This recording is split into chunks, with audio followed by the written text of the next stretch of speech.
Hello everyone, welcome to my YouTube channel English par excellence. LT grade की series को आगे बढ़ाते हुए आज का हमारा टॉपिक है कांथापुरा, जिसको लिखा है राजा राव ने। एलटी ग्रेड का जो फिक्शन और प्रोज वाला पार्ट है उसमें से आज कांथापुरा होने के बाद आपका बचेगा आर के नारायण का the bachelor of arts, two version and Chinua Achebe का थिंग्स फॉल अपार्ट। उसके बाद हमारा जो फिक्शन वाला पार्ट खत्म हो जाएगा। फिर हम करेंगे प्रैक्टिस। बेहतरीन प्रैक्टिस होगी इस चैनल पर और एक प्रैक्टिस सेट आ भी चुका है। उम्मीद करता हूँ आपने वो प्रैक्टिस सेट देख लिया होगा। कमेंट में ज़रूर बताएं कि वो प्रैक्टिस सेट कैसा है और उसका लेवल अप होता जाएगा। जैसे दिन बढ़ते जाएंगे उसका लेवल अप होता जाएगा। तो स्टार्ट करते हैं सेशन को। और अभी तक आपने चैनल को सब्सक्राइब नहीं किया है तो चैनल को सब्सक्राइब जरूर कर लें, बेल आइकन प्रेस कर लें। एकदम ऑथेंटिक जेन्युइन प्रैक्टिस होने वाली है यहाँ पर। तो आज हम पढ़ेंगे कांथापुरा को कंप्लीट, इनके इम्पोर्टेंट वर्क राजा राव के, इनकी बायोग्राफी को पढ़ेंगे और कांथापुरा के जो इम्पोर्टेंट कैरेक्टर्स हैं कंप्लीट समरी है। और लास्ट में करेंगे 50+ वाला क्वेश्चन को, जिससे कि हमारा टॉपिक एकदम क्लियर हो जाए। तो स्टार्ट करते हैं।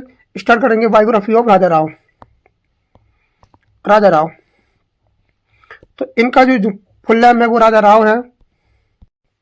इनका जो नाम है फुल नेम वो राजा राव है। इनका जन्म होता है 8 नवंबर 1908 को। 1908 को इनका जन्म होता है। 8 नवंबर 1908 में इनका जन्म होता है। बर्थ प्लेस है हसन मैसूर स्टेट, जो अब क्या है वो कर्नाटक हो गया है। तो ध्यान रखेंगे मैसूर में इनका जन्म होता है। जन्म स्थान है जो अब क्या हो गया है कर्नाटक है। कर्नाटक इंडिया का एक राज्य है। डाइड, इनकी डेथ होती है 8 जुलाई 2006 और 2006 में इनकी डेथ हो जाती है। इनका जो प्रोफेशन था वो था नोवेलिस्ट थे, ये शॉर्ट स्टोरी राइटर थे और एसेइस्ट थे। इनकी जो लैंग्वेज ऑफ राइटिंग है वो इंग्लिश है with strong Indian idiom. Literary movement Indian English literature के लिए जाने जाते हैं। फेमस फॉर है philosophical and spiritual novel rooted in Indian culture, और रूटेड इन इंडियन कल्चर के बारे में जाने जाते हैं। इनका फैमिली बैकग्राउंड कैसा है? फादर है इनके HB कृष्णा स्वामी। इनके पिता का नाम है HB कृष्णा स्वामी, जो एजुकेटेड है, worked in the princely state administration, इसके लिए काम करते हैं। माता जी का नाम है Gowramma died when Raja Rao was young. इनकी माता जी का देहांत हो गया था जब ये बहुत ज़्यादा छोटे थे। स्पाउज, इनकी पत्नियां थी 2। कैमिली मूले, ये फ्रेंच टीचर थी, ये फर्स्ट वाइफ थी इनकी। सेकंड वाइफ थी इनकी कैथरीन जॉन्स, जो सेकंड वाइफ थी, ध्यान रखेंगे। एजुकेशन, ये पढ़े थे study eight university of Madras से पढ़े थे। लेटर वेंट टू फ्रांस, ये फिर बाद में चले गए थे फ्रांस फॉर हायर स्टडीज के लिए। इन्फ्लुएंस पड़ा था इन पर western philosophy and Indian वेदांतिक thought, इसका इन पर बहुत ज़्यादा इन्फ्लुएंस हुआ था, इसको ध्यान रखेंगे। इनके कुछ मेजर वर्क हैं जैसे कांथापुरा, जो आज का टॉपिक भी है, LT ग्रेड के सिलेबस में दिया है, जो आया था 1938 को। हिज मोस्ट फेमस नॉवेल, ये क्या है, इनका बहुत ज़्यादा फेमस नॉवेल है। The serpent and the rope, जो आया था 1960 को। द कैट एंड शेक्सपियर बहुत ही ज़्यादा इंपॉर्टेंट है, ध्यान रखेंगे, जो आया था 1960 को, 1960 को। Sorry, the cat and Shakespeare आया था 1965 को। The cow of the barricades short story है, ये तुम्हारा ध्यान रखेंगे, शॉर्ट स्टोरी है इनकी, बहुत ज़्यादा इंपॉर्टेंट है, जो शॉर्ट स्टोरी कलेक्शन है इनका। कुछ थीम है इनके लिए थीम क्या है? थीम से नहीं, his writing Indian spirituality and philosophy के लिए जाने जाते हैं। ईस्ट वेस्ट एनकाउंटर के लिए गांधीयन आइडियोलॉजी, गांधी की आइडियोलॉजी के मानते थे ये। मिथ, रिलीजन, ट्रेडिशन इनकी वर्क में देखने को मिलता है। मिथ, रिलीजन और tradition. Search for truth and self realisation, Mahatma Gandhi के पथ पे चलते हैं। जैसे महात्मा गांधी सत्य की राह पर चलते हैं तो इनके वर्क में वो चीज देखने को मिलती है। इनकी लिटरेरी स्टाइल क्या थी? Use of Indianised English, Sanskritised vocabulary, Sanskrit को प्रयोग करते हैं ये। Mythical, mythical, oral narrative style और डीप फिलोसॉफिकल टोन है इनकी वर्क में। अवार्ड, इसको ध्यान रखेंगे। अवार्ड या ऑनर्स बहुत ज़्यादा इंपॉर्टेंट है। इनको अवार्ड मिला था साहित्य अकादमी अवार्ड 1964 को, और किसके लिए मिला था? द सरपेंट एंड द रोप के लिए। पद्म भूषण मिला था 1969 को, बहुत इंपॉर्टेंट है, इनको ध्यान पूछा जाएगा। पद्म विभूषण जो मिला था 2007 पोस्टह्यूमस, मरने के बाद, की मृत्यु के बाद मिला था। और Neustadt international prize for literature जो मिला था इनको 1988 को, ध्यान रखेंगे। अब हमारा टॉपिक है कांतापुरा, जो एलटी ग्रेड के सिलेबस में दिया है। कांतापुरा जो आया था 1938 को, the first and most famous novel, इनका फर्स्ट नोवेल है ये, और एक है मोस्ट फेमस नोवेल है Raja Rao, and landmark work in Indian English fiction के लिए जाना जाता है। अबाउट द नोवेल, ऑथर आपको पता ही है राजा राव है। ईयर ऑफ पब्लिकेशन आपको पता ही है 1938 है। इसका जॉनरा क्या है? सोशल पॉलिटिकल नोवेल है। ये क्या है? सोशल पॉलिटिकल नोवेल है। बैकग्राउंड क्या है इसका? इंडियन फ्रीडम स्ट्रगल, ये बताता है भारतीय जो फ्रीडम हुई थी, आज़ादी हुई थी, उसके संघर्षों के बारे में बताता है। इंडियन फ्रीडम स्ट्रगल के बारे में बताता है। कौन सा मूवमेंट था वो? गांधीयन नेशनलिज्म था, गांधी के पथ पर चले थे ये। इसकी सेटिंग कहाँ रखी गई है? सेटिंग है एक स्मॉल साउथ इंडियन विलेज, दक्षिण में एक छोटा सा गांव है जिसका नाम है Kanthapura, located near the western Ghat, western Ghat पर स्थित है। The village functions as a microcosm of India, microcosm of India के रूप में जाना जाता है। इसका नरेटर है वो अचक्का है, एक बूढ़ी औरत है। इसका जो नरेटर है इसका वो एक बूढ़ी औरत है, इसका नाम है अचक्का, और यूज करती है ओरल पुरानी स्टोरी टेलिंग स्टाइल, मतलब कहानी को सुनाती है वो, कहानी के माध्यम से चीज़ों को बताती है। इसकी थीम क्या है? इसकी थीम है impact of Gandhian movement, Gandhi ji के जो मूवमेंट थे, आंदोलन थे, उनका प्रभाव पड़ता है और रूरल इंडिया पर। Awakening of political and social consciousness इसमें देखने को मिलता है। इसकी मेजर थीम क्या है? इसमें मिलता है Gandhian nationalism, freedom struggle, social reform, caste system, ध्यान रखेंगे caste system, women's participation, community and collective strength इसमें देखने को मिलती है। इसकी स्टाइल क्या है? इसकी स्टाइल है वो इंडियनाइज्ड इंग्लिश है, संस्कृताइज्ड एक्सप्रेशन है, मिथोलॉजिकल एंड इपिक टोन है इसकी। इन्फ्लुएंस होता है रामायण एंड पुराण, रामायण और पुराण से बहुत ज़्यादा इन्फ्लुएंस है। इसमें देखने को मिलता है लॉन्ग रिदमिक और सेंटेंस, बड़े बड़े सेंटेंस इसमें देखने को मिलते हैं। ये सिम्बलाइज करता है, सिम्बलाइजम क्या है इसमें? कांतापुरा जो गांव है वो दिखाता है इंडिया को, वो इंडिया को रिप्रेजेंट करता है। एक कैरेक्टर है मूर्ति जो है वो दिखाता है गांधी जी को रिप्रेजेंट करता है। और जो गांव ब्लेज गॉडेस कैन चेम्मा है, ये देवी जी का नाम है, ये देवी है, वो दिखाती है स्पिरिचुअल स्ट्रेंथ, ये दिखाती है स्पिरिचुअल स्ट्रेंथ के बारे में बताती हैं। तो ये ध्यान रखेंगे, गांव कांतापुरा विलेज इंडिया को रिप्रेजेंट करता है। मूर्ति जो कैरेक्टर है वो गांधी जी को दिखाते हैं। ब्लेज गॉडेस कैन चेम्मा जो दिखाती है स्पिरिचुअल स्ट्रेंथ के बारे में। अब हम पढ़ेंगे इंपोर्टेंट कैरेक्टर के, कौन कौन से इंपोर्टेंट कैरेक्टर है। पहला कैरेक्टर है तुम्हारा अचक्का। ये कौन है? एक बूढ़ी औरत है, ओपन माइंडेड ब्राह्मण फीमेल नरेटर है। खुली सोच वाली ब्राह्मण महिला है, जो क्या है, नरेटर है। ध्यान रखेंगे, ये बहुत इंपॉर्टेंट है, इस कहानी की नरेटर है। दूसरा करेक्टर है तुम्हारा मूर्ति। जो मूर्ति है वो यंग ब्राह्मण, ट्रू फॉलोअर ऑफ गांधी, एक युवा ब्राह्मण है, गांधी जी का सच्चा अनुयायी है। नेक्स्ट करेक्टर है भट्टा। नेक्स्ट है तुम्हारा भट्टा। भट्टा कौन है? एक पोटेंशियल ब्राह्मण है, ये भी एक ब्राह्मण है, पोटेंशियल ब्राह्मण है। आप विलेन, एक ये विलेन है। ध्यान रखेंगे, ये कौन है? विलेन है। Who does not care for the misery and poverty of the common people. ये एक स्वार्थी ब्राह्मण है, एक विलेन है, खलनायक है, जिसे आम लोगों के दुख और गरीबी से कोई मतलब नहीं है, उसे लोगों की चिंता बिल्कुल नहीं है, खुद खोर है एक प्रकार का। अगला है रंगे गोंडा। ये कौन है? Range Gowda is the patel of Kanthapura. Kanthapura का पटेल है, हाईली इन्फ्लुएंशियल मैन है, अत्यंत प्रभावशाली व्यक्ति है, और एक्टिव सपोर्ट टू मूर्ति, और सपोर्ट करता है, किसके लिए? समर्थन देता है मूर्ति के लिए। नेक्स्ट करेक्टर है तुम्हारा बेल्यूर नरहरि शास्त्री।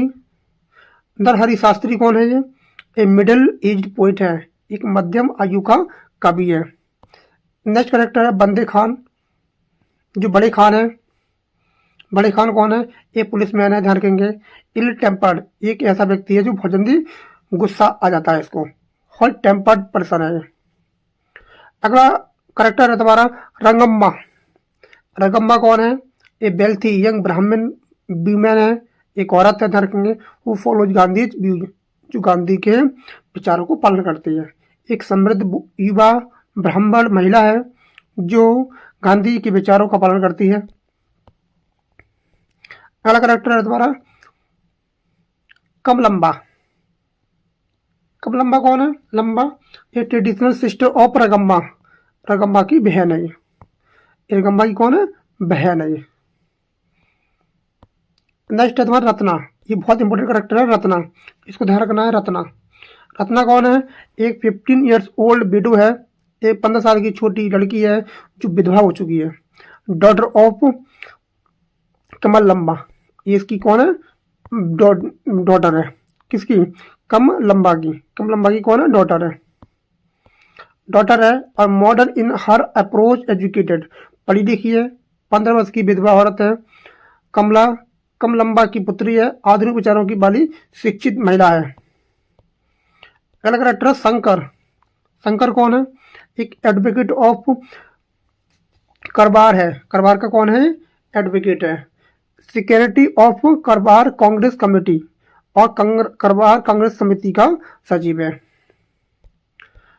नेक्स्ट करेक्टर है तुम्हारा नरसम्मा। नरसम्मा कौन है? मूर्ति मदर है। ध्यान रखेंगे, ये मूर्ति की कौन है? मदर है। और नेक्स्ट करेक्टर है और अंतिम करेक्टर है, ये दो करेक्टर और बच्चे हैं। वाटरफॉल, वाटरफॉल बेनकम्मा, ये कौन है? ये वाटरफॉल बेनकम्मा कौन है? Belong to the anti Moorthy group, जो मूर्ति का ग्रुप है उसका एंटी है ये। केचम्मा, ये केचम्मा कौन है? एक गॉडेस है। ध्यान रखेंगे, केचम्मा एक गॉडेस है, देवी है। Deity, deity of the village, गांव की देवी है, और सिंबलाइज करती है स्पिरिचुअल यूनिटी, आध्यात्मिक एकता का प्रतीक है ये केचम्मा। तो ये क्या है? इनके करेक्टर है। ध्यान रखेंगे, इसमें मूर्ति इंपोर्टेंट करेक्टर है। मूर्ति, इसमें जो मूर्ति है, जो रत्ना है, बहुत इंपॉर्टेंट करेक्टर है। ध्यान रखेंगे, मूर्ति और तुम्हारा ये बड़े खान, जो बड़े खान है ये भी इंपॉर्टेंट है तुम्हारा। बड़े खान काम आएगा आगे।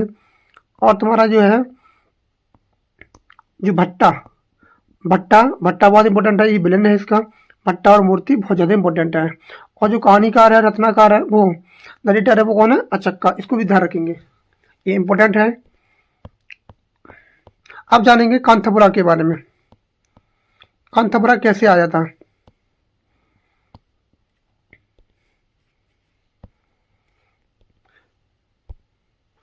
कांथापुरा 1938 को E.M. फॉस्टर नाम का व्यक्ति है, जो राइटर है E.M. फोस्टर, बहुत इंपॉर्टेंट राइटर है E.M. फोस्टर, ने हाल के वर्षों में भारत से निकला हुआ सबसे उत्कृष्ट उपन्यास कहा है। मतलब E.M. फोस्टर ने कांतापुरा को सबसे बेस्ट फाइनेस्ट नोवेल इसको कहा है। इस बात को ध्यान रखेंगे, पूछा जा सकता है the finest novel to come out of India, तो किसने इसे फाइनेस्ट नोवेल कहा है? तो E.M. फोस्टर है, बहुत इंपॉर्टेंट राइटर है, पोइट भी है। राजा राव इसके लेखक है, उपन्यासकार है, इसकी ध्यान रखना। राजा राव ने इस उपन्यास की रचना उस समय की थी जब वे फ्रांस में रहे थे, ये भी पूछा जा सकता है। तो इसकी जो कब लिखा है ये, तो ये लिखा था जब ये फ्रांस में थे। ये उपन्यास एक प्रकार से पहला साप्ताहिक घोषणा पत्र है। ये कैसा है? पहला ही साप्ताहिक घोषणा पत्र है ये, द फर्स्ट लिटरेरी मैनिफेस्टो। इस पॉइंट को ध्यान रखना है। ये कैसा है? फर्स्ट, ये तुम्हारा घोषणा पत्र है, पहला साप्ताहिक, द फर्स्ट लिटरेरी मैनिफेस्टो है, पहला साप्ताहिक घोषणा पत्र है। माना जाता है क्योंकि इसमें ये बताया गया है कि अंग्रेजी भाषा में किस प्रकार प्रभावशाली ढंग से भारतीय अनुभवों को व्यक्त किया जा सकता है। इसमें बताया गया है कि भारतीय अनुभवों को व्यक्त किया जा सकता है किस प्रकार से, अंग्रेजी भाषा में। इस उपन्यास में, इस नोवेल में 19 चैप्टर्स हैं, रखेंगे, और बहुत ही सरल भाषा में लिखे गए हैं और बहुत ही सिंपल भाषा में लिखे गए हैं। ये भी पूछा जा सकता है क्वेश्चन, इसमें कितने चैप्टर्स हैं? तो 19। इसमें 1930 के भारतीय स्वतंत्रता आंदोलन तथा उसके प्रभावों का सजीव चिंतन किया गया है। इसमें कहानी जो बताई गई है कांतापुरा में, वो 1930 की है। फ्रीडम मूवमेंट ऑफ इंडिया 1930 की कहानी को बताया गया है। भारतीय स्वतंत्रता आंदोलन के बारे में बताया गया, 1930 की कहानी है। उसके प्रभावों का सजीव चित्रण है, जो भारत के दक्षिणी भाग में एक गांव है कांतापुरा नामक गांव के लोगों पर पड़ता है। 1930 की कहानी रखना, 1930 की। कांतापुरा के लोग स्वतंत्रता आंदोलन में भाग लेते हैं और मदर इंडिया, भारत माता के लिए अनेक कष्ट सहते हैं। इस प्रकार कांतापुरा किसी एक व्यक्ति के संघर्ष की कहानी नहीं है।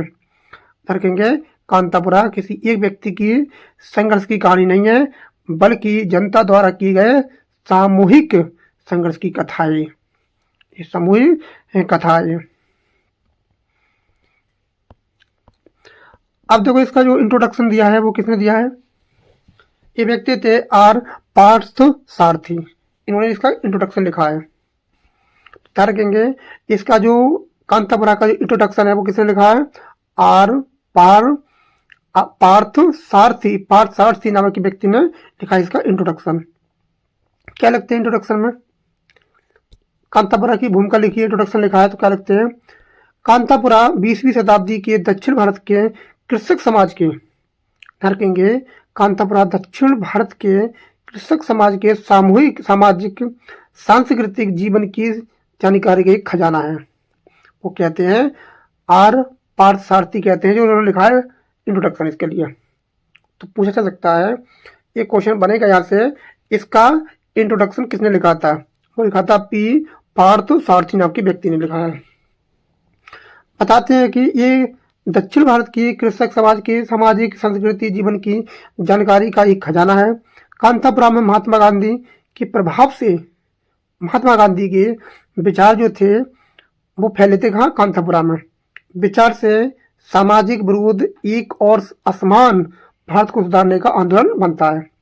भारत में को सुधारने का आंदोलन बनता है। दूसरी ओर ब्रिटिश उपनिवेशवाद, जो ब्रिटिश उपनिवेशवाद था, ब्रिटिश कॉलोनियलिज्म था, कहेंगे ये उपनिवेशवाद, ये आपके चैप्टर में दिया हुआ है। पोस्ट कॉलोनियलिज्म और कॉलोनियलिज्म दिया है, उपनिवेशवाद दिया है, को समाप्त करने का प्रयास है। ये विरोध विद्यमान संस्थाओं और उनके अंतर्निहित मूल्यों के प्रति आलोचनात्मक आलोचनात्मक दृष्टिकोण के रूप में प्रकट होता है। सामाजिक विरोध किसी व्यक्ति या समुदाय द्वारा आरंभ किया जा सकता है, विशेष रूप से गांधी जैसे करिश्माई नेता। अब ध्यान रखेंगे इसमें क्या क्या बताया है, उपनिवेशवाद के बारे में बता रहा है, इसको समाप्त करना है। कॉलोनिज्म, ब्रिटिश कॉलोनिज्म के बारे में बात कर रहा है। करिश्माई नेता सामाजिक विरोध को अभिव्यक्त करने और उसके लिए जीवन के लिए सामूहिक समर्थन जुटाने में निर्णायक भूमिका निभाते हैं। कौन? महात्मा गांधी जी। अब देखो लेखक की भूमिका क्या है इसमें, राजा राव ने अपना भूमिका कैसे निभाई है। राजा राव की लेखक की भूमिका भारतीय अंग्रेजी साहित्य के पाठकों के लिए अत्यंत महत्वपूर्ण मानी जाती है। अब राजा राव ने कैसे निभाई अपनी भूमिका, उन्होंने जो उपन्यास लिखा था, भारत में ऐसा कोई भी गांव नहीं, चाहे वह कितना भी साधारण क्यों ना हो, जिसका अपना कोई स्थल पुराण, साथा पुराना या किंवदंती पूर्ण इतिहास ना हो। किसी देवता देवतुल्य नायक का उस गांव से होकर गुजरना बताया जाता है। राम जो है, राम इस पीपल के पेड़ के नीचे रुके होंगे।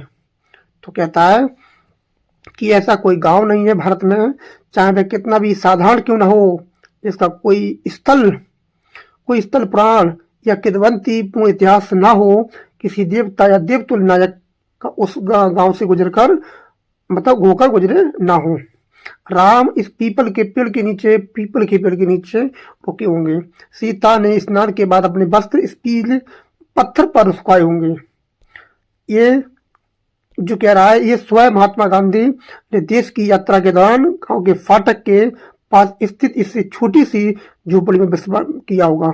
ये कल्पना है। वो कह रहा है कि ऐसा कोई गांव नहीं है यहाँ से राम ना गुजरे हों, या सीता मैया ने अपने वस्त्र सुखाए ना हो, और ऐसी कोई गांव नहीं जहाँ से महात्मा गांधी जी देश की यात्रा के दौरान गांव के फाटक के पास स्थित इस छोटी सी झोपड़ी में विश्राम ना किया गया हो।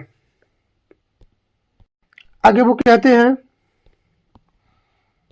इस प्रकार अतीत जो है, पास्ट जो है, वर्तमान से मिल जाता है, और देवता मनुष्यों से जिससे दादी नानी की कथाएं सजीव और उज्जवल बनी रहती हैं।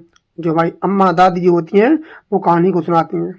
और मेरे गांव के समकालीन इतिहास की एक ऐसी कहानी जो है मैंने यहाँ कहने का प्रयास किया है। अब वो बता रहा है कि जैसे हमारे जो बूढ़े बुजुर्ग लोग होते हैं वो कहानी को सुनाते हैं, वैसे ही ऐसी कहानी को मैंने भी सुनाने का प्रयास किया, जो पुरानी कथा है। इसे कहना आसान नहीं था। जो मैं कहने जा रहा हूँ ये कह रहे हैं राजा राव कांथापुरा के बारे में, कि कह रहा है कि मैं इससे कहने जा रहा हूँ, ये कहना इतना आसान नहीं था, क्योंकि अपनी आत्मा की भावना को ऐसी भाषा में व्यक्त करना, अपनी आत्मा की भावना को ऐसी भाषा में व्यक्त करना जो अपनी नहीं है। मतलब कह रहा है कि मैं दक्षिण का निवासी, लेकिन जो अंग्रेजी भाषा में प्रस्तुत करने वाला हूँ, प्रेजेंट करने वाला हूँ, अंग्रेजी मेरी मातृभाषा नहीं है, मेरे लिए क्या है, कठिन है। अंग्रेजी को मैं विदेशी भाषा कहता हूँ, इस पॉइंट को नोट करना है।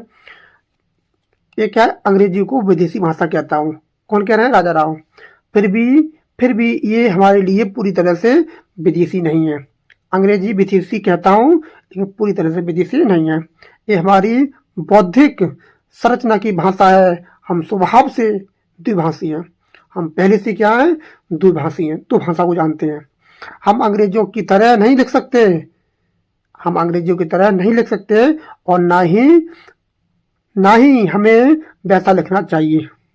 हम पूरी तरह से अंग्रेजों को कॉपी नहीं करेंगे, राजा राव कह रहे हैं। हमारी अभिव्यक्ति की शैली एक ऐसी विशिष्ट बोली होनी चाहिए जो एक दिन आयरिश या अमेरिकी अंग्रेजी की तरह विशिष्ट और रंगीन सिद्ध हो कह रहे हैं। अंग्रेजी भाषा के बारे में बता रहा है। ये कॉलोनियल ब्रिटिश कॉलोनी का ये पार्ट है, ध्यान रखना, जो बहुत ज़्यादा इंपॉर्टेंट है, जिसके अधीन आता है, उसको खत्म करना भी था। शैली के संदर्भ में वे कहते हैं, कि भारतीय जीवन की गति को हमारी अंग्रेजी अभिव्यक्ति में समहित होना चाहिए। भारत में हम तेज सोचते हैं, तेज बोलते हैं, तेज चलते हैं, हमारी कथाएं अंतहीन है। कह रहा है कि हम भारत में तेज सोचते हैं, तेज बोलते हैं, तेज चलते हैं, हमारी कथाएं अंतहीन है, हमारी कथा अंतहीन है। जैसे महाभारत रामायण भारतीय कहानी कथन में एक ऐसा प्रसंग के बाद दूसरा आता है। ये वही शैली है जिसमें शाम के समय बरामदे में बैठी दादी गांव की दुख भरी कथा सुनाया करती थी। ये कह रहा है कि अंग्रेजी भाषा मेरी मूल भाषा नहीं है, और लेकिन जो हमारी दादी हैं पुरानी कथाओं को सुनाती हैं बैठ के, कहाँ बैठकर, बरामदे में। शाम के समय बरामदे में बैठी दादी गांव की दुख भरी कथा सुनाया करती थी। अब ऐसा नहीं होता है, अब ऐसा नहीं होता है, कहानी नहीं सुनाई जाती है, क्योंकि अब लोग मोबाइल में बिजी हो चुके हैं। कांतापुरा की स्वीकृति क्या मिलती है? The reception of Kanthapura. Raja Rao बताते हैं, लिखते हैं कि कांतापुरा का भविष्य कुछ विचित्र है, कुछ विचित्र रहा है। ये पुस्तक फरवरी 1938 में प्रकाशित होती है।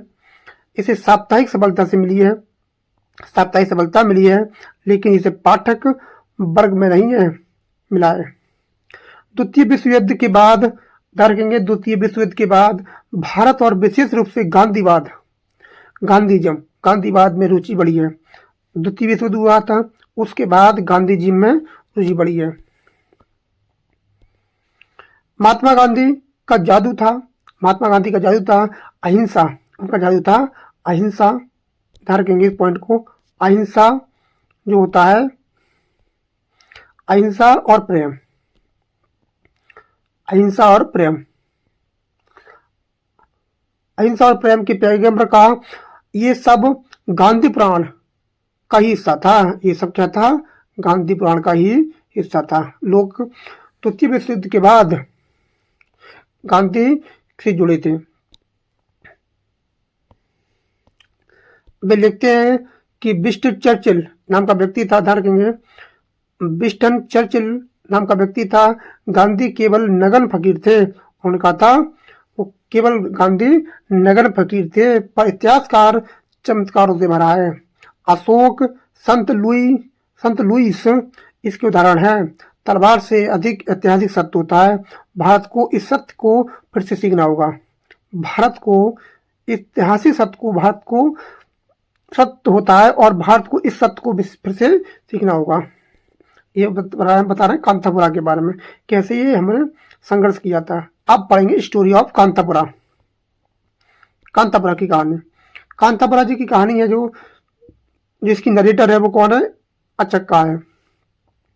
अचक्का है, बूढ़ी औरत है, वह एक उदार विचारों वाली ब्राह्मण स्त्री है। इस पॉइंट को ध्यान रखना पड़ेगा। ब्राह्मण स्त्री है जो पूरी कथा को फ्लैशबैक शैली में सुनाती है, फ्लैशबैक शैली में सुनाती है। एक पॉइंट पूछा जा सकता है, एक कहानी होती है फ्लैशबैक शैली में, फ्लैशबैक शैली में सुनाती है। ये पूरी कहानी फ्लैशबैक शैली में सुनाती हैं। वह अपनी कथा में कांतापुरा की लोक कथाओं, हिंदू मिथ के बारे में, हिंदू मिथ के को सुनाती हैं। वह गांव में जीवन की बुद्धिमत्ता, परंपरा और दैनिक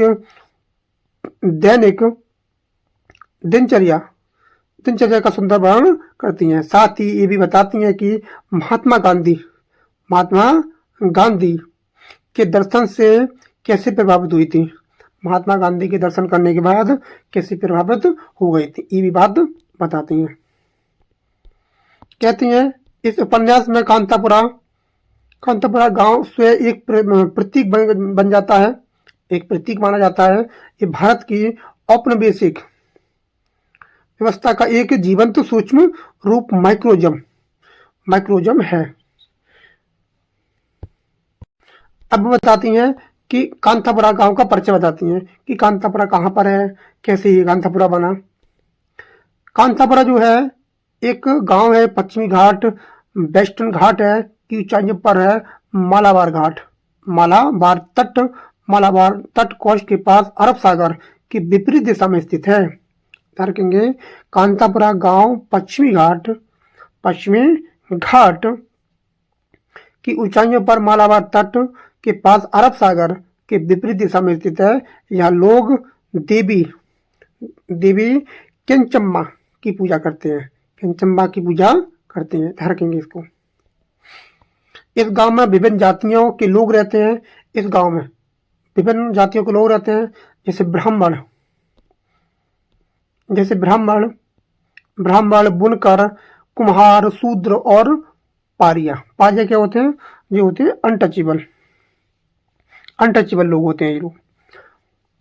जातियों के आधार पर बटा हुआ है। ब्राह्मणों के लिए 24 अलग अलग मोहल्ले हैं। ध्यान रखेंगे, ब्राह्मणों के लिए 24 अलग अलग मोहल्ले इस गांव में।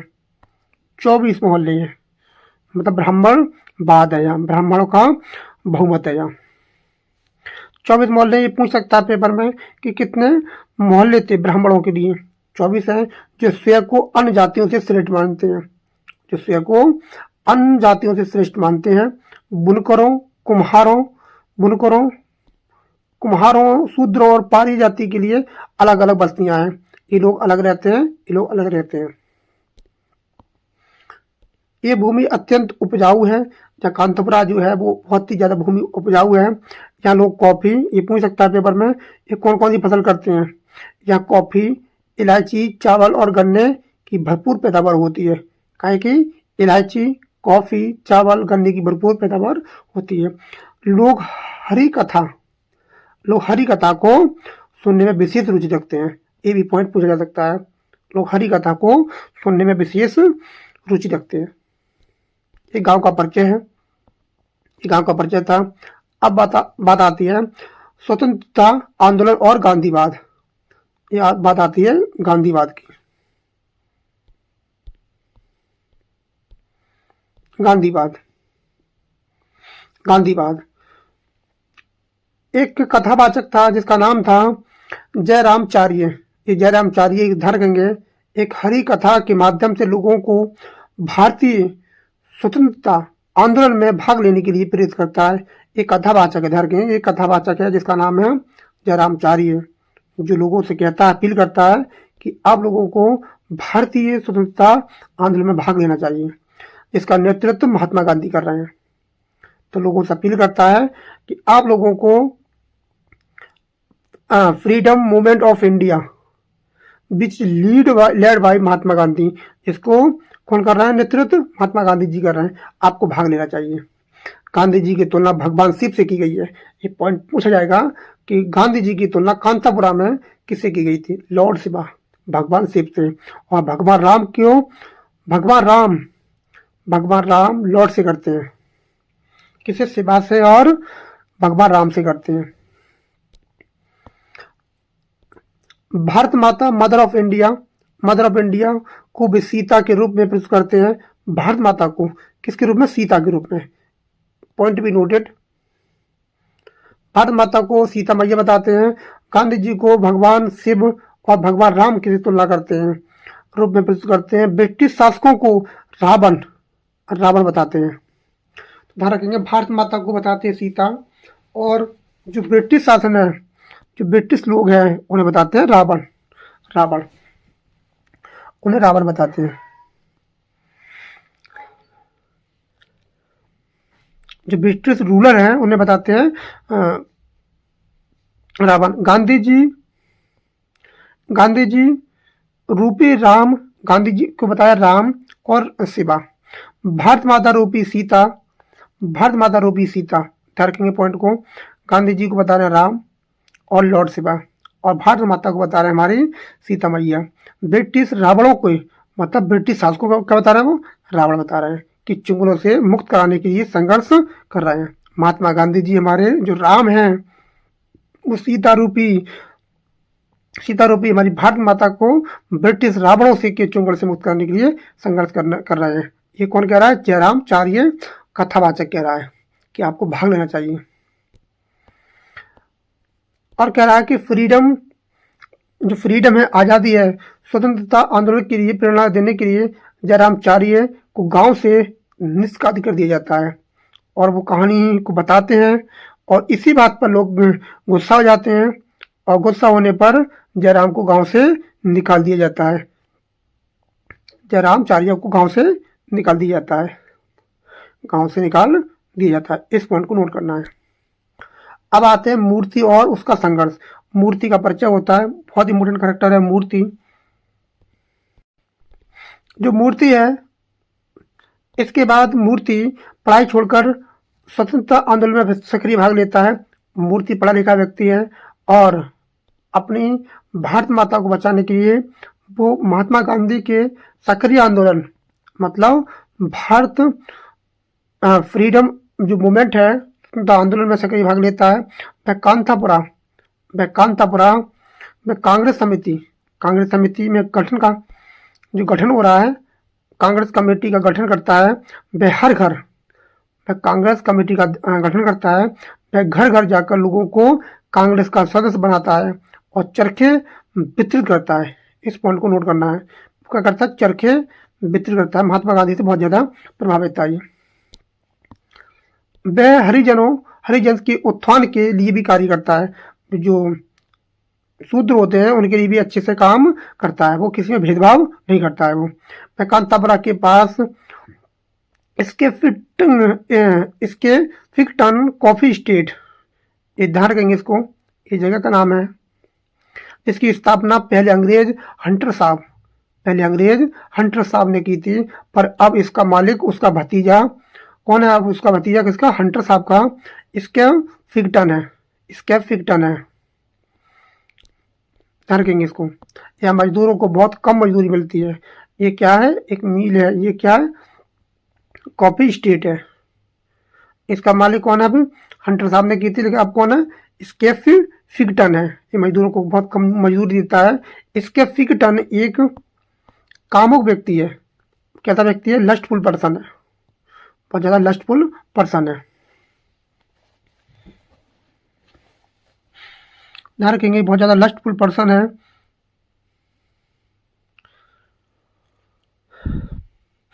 जो लोग उसकी वासना को शांत करने के लिए अपनी पत्नियों, जो ध्यान रखेंगे, जो बहुत ज़्यादा क्या था? लस्टफुल व्यक्ति है। तो ध्यान रखेंगे, is a lusty man who runs after sex, जो हमेशा सेक्स के पीछे भागता रहता है। People send their wives, sisters और daughter to satisfy his lust. ध्यान रखेंगे, बहुत बड़ी इंपॉर्टेंट लाइन है ये। कामुक व्यक्ति है ये। कैसा व्यक्ति है?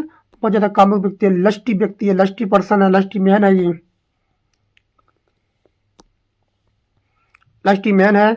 उसकी वासना को शांत करने के लिए, उसकी लस्ट को शांत करने के लिए लोग अपनी पत्नियों, बहनों और बेटियों को इसके पास भेजते हैं। Point be noted. एक ऐसा व्यक्ति है जो ब्रिटिश इंडिया का है। इसके हंटर साहिब थे, उसका ये भतीजा है। तो ये क्या करता है? बहुत कम मजदूरी देता है और बहुत ज़्यादा लस्टी व्यक्ति है, मतलब बहुत ही जिसमें वासना भरी पड़ी है, हमेशा सेक्स के बीच भागता रहता है। और लोग इसकी वासना को शांत करने के लिए अपनी पत्नियों, अपनी बहनों, अपनी बेटियों को इसके पास भेजते हैं। अगला होता है विरोध और षड्यंत्र।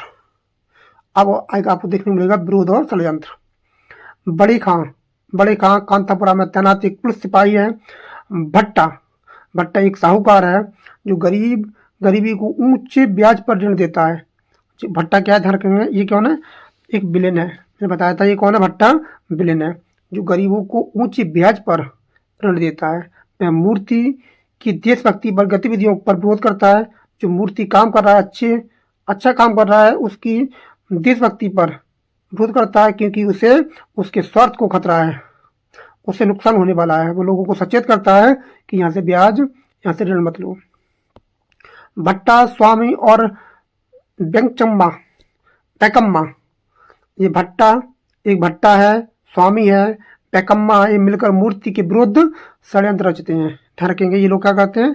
षड्यंत्र को रचते हैं ताकि वे उसे ब्राह्मण समाज से बाहर कर दिया जाए। उसे ब्राह्मण समाज से बाहर करना चाहते हैं, क्योंकि वे मूर्ति को पर्या मतलब होता है छोटी जाति होती है, जो बहुत ज़्यादा शूद्र होते हैं, नीची जाति, अछूत होते हैं, उनके साथ क्या कर रहा है? वे मूर्ति का परिया और निम्न जातियों के लोगों से मिलजुल ज़्यादा पसंद नहीं करते हैं।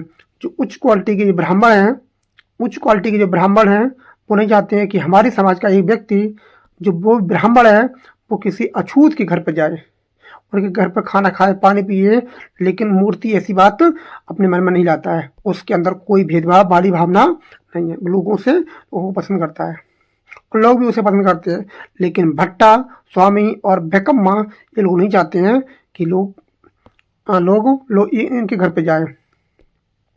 ये समाचार मूर्ति की जो माँ है, उसका नाम था, जो मूर्ति की माँ है, जो कौन है, नरसम्मा। नरसम्मा कौन है, मूर्ति की माँ है, को गहरा आघात पहुंचता है और वे सदमा सहन नहीं कर पाती हैं और इसी कारण उनकी क्या हो जाती है, मृत्यु हो जाती है। फिर भी मूर्ति, सैनु और रत्ना, ये रत्ना बहुत इंपॉर्टेंट है, मर जाती है। फिर भी मूर्ति, सैनु और रत्ना, ये करेक्टर है, ये बहुत इंपॉर्टेंट करेक्टर है, ध्यान रखना। रत्ना आंदोलन को आगे बढ़ाते हैं। जब उनकी माता मृत्यु हो जाती है तो ये लोग आंदोलन को आगे बढ़ाते हैं। आंदोलन, दमन और बलिदान, तो आप देखने को मिलेगा आंदोलन, दमन और बलिदान। गांव के लोग असहयोग आंदोलन, नॉन कॉपरेशन मूवमेंट, 1930 बार बता रहा है।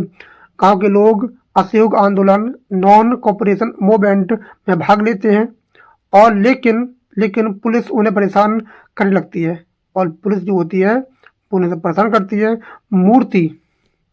मूर्ति जो है, मूर्ति सहित 17 लोगों को गिरफ्तार कर लिया जाता है। 17 पर्सन, इस बात को पूछ सकता है कितने लोगों को गिरफ्तार किया गया था। और नॉन कोऑपरेशन मूवमेंट में भाग लेने के लिए 17 लोगों को अरेस्ट कर लिया जाता है और 3 महीने की सजा दी जाती है। पॉइंट बी नोटेड, 3 महीने की सजा दी जाती है, 3 महीने की सजा दी जाती है, 3 मंथ, 3 महीने की सजा दी जाती है। जेल से छूटने पर मूर्ति का भव्य स्वागत किया जाता है गांव में। डांडी मार्च, ध्यान रखेंगे, डांडी मार्च के अवसर पर लोग ब्रिटिश शासकों के विरुद्ध सक्रिय हो जाते हैं। सत्याग्रह के दौरान कई लोग मारे जाते हैं, फिर भी संघर्ष जारी रखता है, लोग हिम्मत नहीं हारते हैं। अब आता है महिलाओं की भूमिका, स्त्रियों की भूमिका। जो आंदोलन चल रहा था उसमें महिलाओं की क्या भूमिका थी। इस उपन्यास में स्त्रियों भी स्वतंत्रता संग्राम में समान रूप से भाग लेती हैं।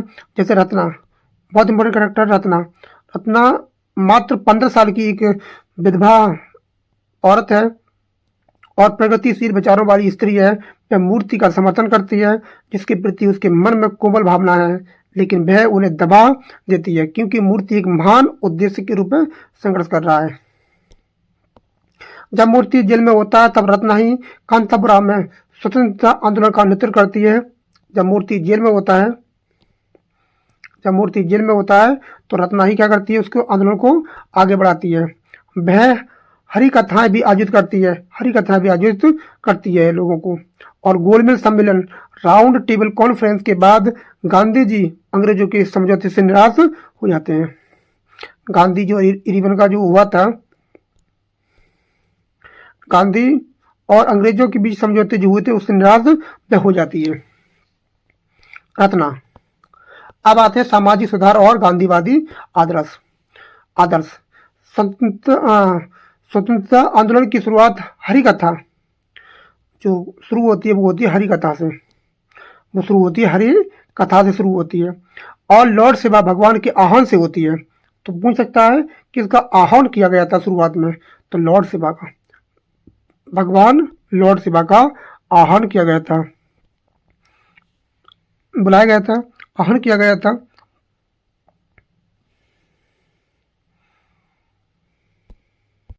जिसमें उपन्यास में छुआछूत, इसमें देखने को मिलता है छुआछूत, जाति प्रथा, विधवा जीवन की बुराइयां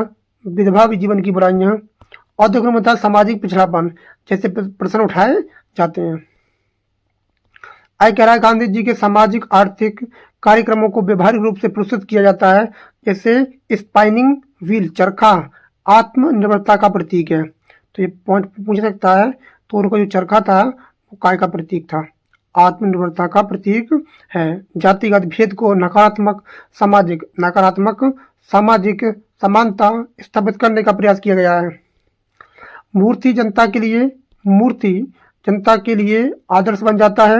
वह ब्राह्मण होते हुए भी परियों अछूतों से खुलकर मिलजुल रखता है। थरकेंगे, इसलिए लोग क्या करते हैं, इससे नफरत करते हैं। प्रमुख पात्र गौड़, इसमें प्रमुख पात्र कौन कौन है? मूर्ति है, रत्ना है, वो रने, गोंडा है, भट्टा है, बड़ी खान है, शामिल है। गौड़ पात्रों में नरसम्मा, रंगम्मा, बेकम्मा और रमाया ये क्या है? मेन करेक्टर है। तो इसका क्या निकलता है निष्कर्ष? स्वतंत्रता आंदोलन में इसके टन कॉपी स्टेट जो था तक फैल जाता है। ब्राह्मण लिपिक मजदूरों को कांतापुरा मंदिर में भजन के लिए लाते हैं।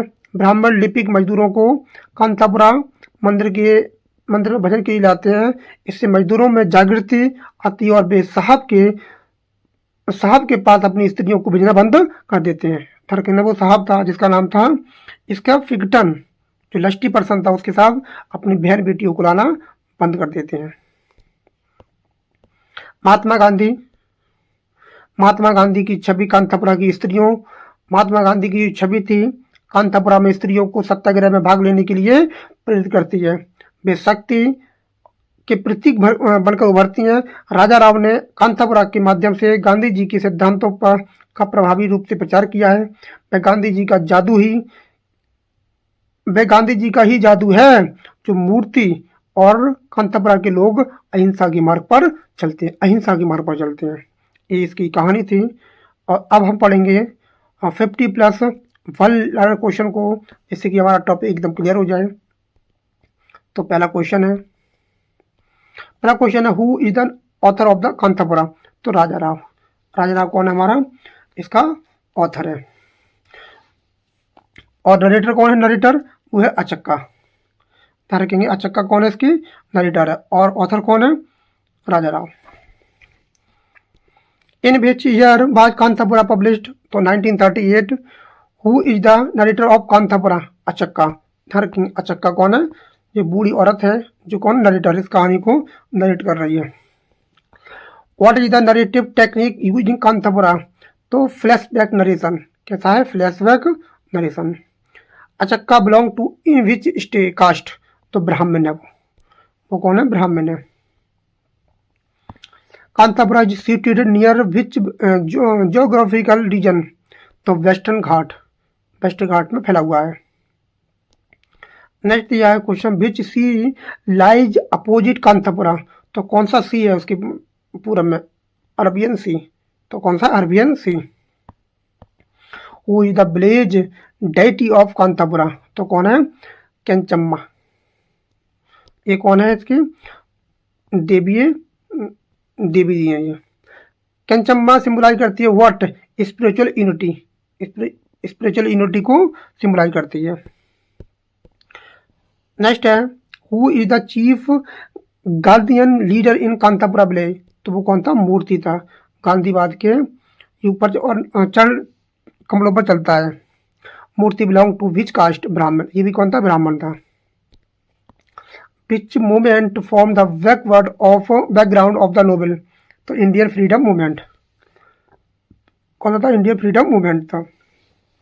विच year freedom struggle is depicted in novel? तो 1930 की कहानी है। Who spirits Gandhian ideas through Harikatha? Harikatha से कौन सुनाता है कहानियों को? जयराम चार।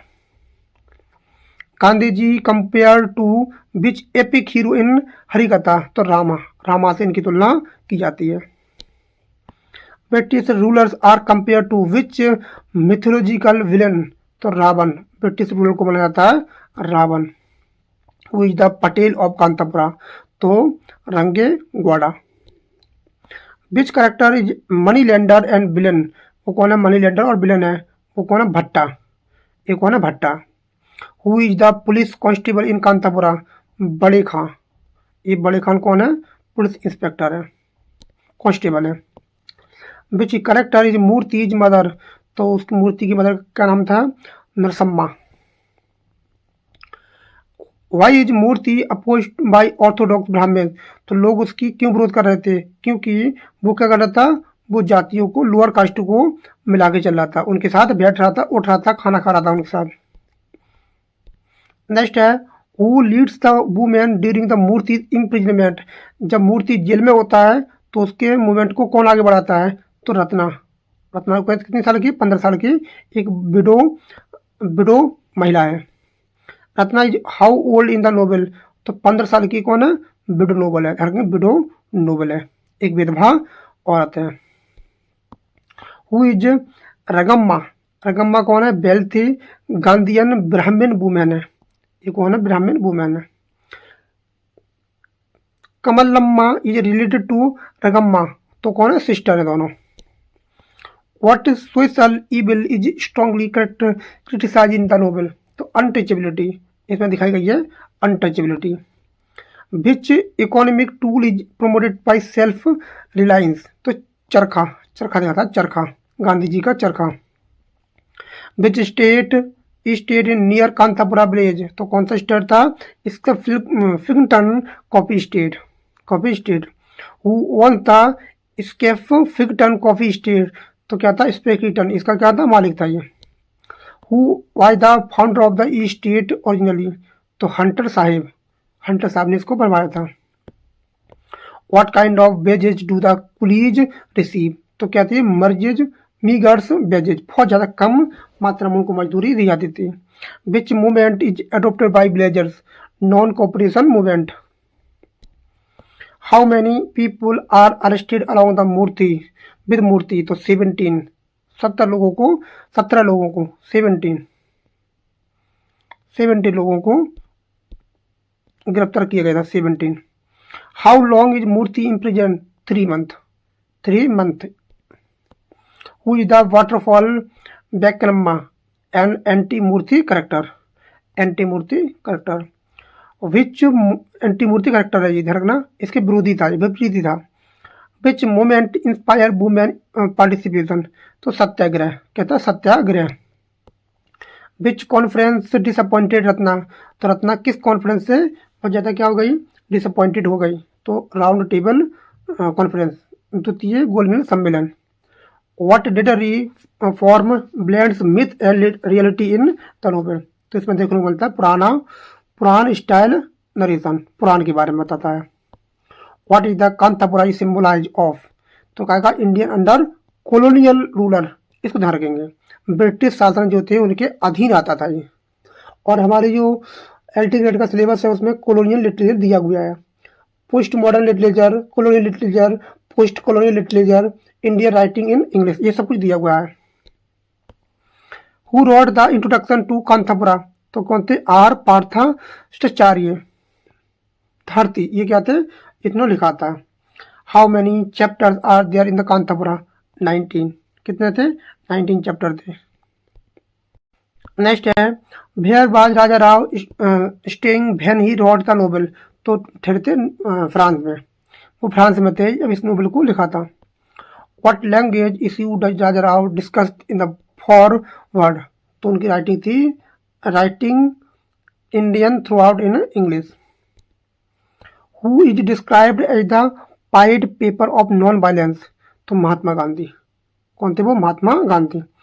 What does the novel emphasise more individual collective struggle, तो इसमें देखने को मिलता है कलेक्टिव स्ट्रगल, एक सब लोग मिलकर क्या करते हैं? संघर्ष करते हैं। Which caste hierarchy is expose in the novel, तो rigid caste system, rigid caste system. Next character है which value is promoted through Mahatma Gandhi philosophy non violence, उन्होंने कोई वायलेंस नहीं किया था, नॉन वायलेंस थे। What role do the women in the play Kanthapura, तो active participants in freedom struggle. What literary movement does Kanthapura represent करता है? Indian English nationalist fiction. What is the dominate tone of the novel, तो कैसी tone है इसकी? Devotional and political. Kanthapura is best describe a story what mass awaking, लोगों का इकट्ठा करना। तो ये हमारे 50+ वाला क्वेश्चन थे, ये टॉपिक खत्म होता है। कल का टॉपिक बता देता हूँ, कल का टॉपिक है आर के नारायण का द बैचलर्स ऑफ आर्ट्स, ये खत्म करेंगे। इसके बाद होगा 2 वर्जन जिसको लिखा है कमला मार्कंडेय ने। उसके बाद होगा थिंग्स फॉल अपार्ट, इसको चिनुआ अचीवी ने लिखा है। इनके बाद हम प्रैक्टिस करेंगे लगातार, हमारा टॉपिक ख़त्म हो जाएगा फिक्शन वाला। और ये बहुत इंपॉर्टेंट है, यहाँ के लोग पढ़ते भी नहीं हैं ये वाले, जो अरिचुकर होते हैं। तो इसे ख़त्म करने के बाद हम प्रैक्टिस करेंगे। एक प्रैक्टिस सेट आ भी चुका है, एक और आएगा इस हफ्ते में, और बेहतरीन प्रैक्टिस होगा जिसमें ट्रांसलेशन के भी क्वेश्चन होंगे, Hindi to English, English to Hindi translation, proverb भी होंगी, सब कुछ मिलेगा आपको। बस आप हमारे साथ बने रहें, और अभी तक आपने चैनल को सब्सक्राइब नहीं किया है तो चैनल को सब्सक्राइब जरूर कर लें, बेल आइकन प्रेस कर लें, आने वाली वीडियो आप तक पहुँचे। तो thanks a lot for watching this video. Thank you everyone, have a nice day. बस पढ़ते रहें, खुश रहें, मस्त रहें और ठंड से बचे रहें। तो मिलते हैं कल नेक्स्ट टॉपिक में।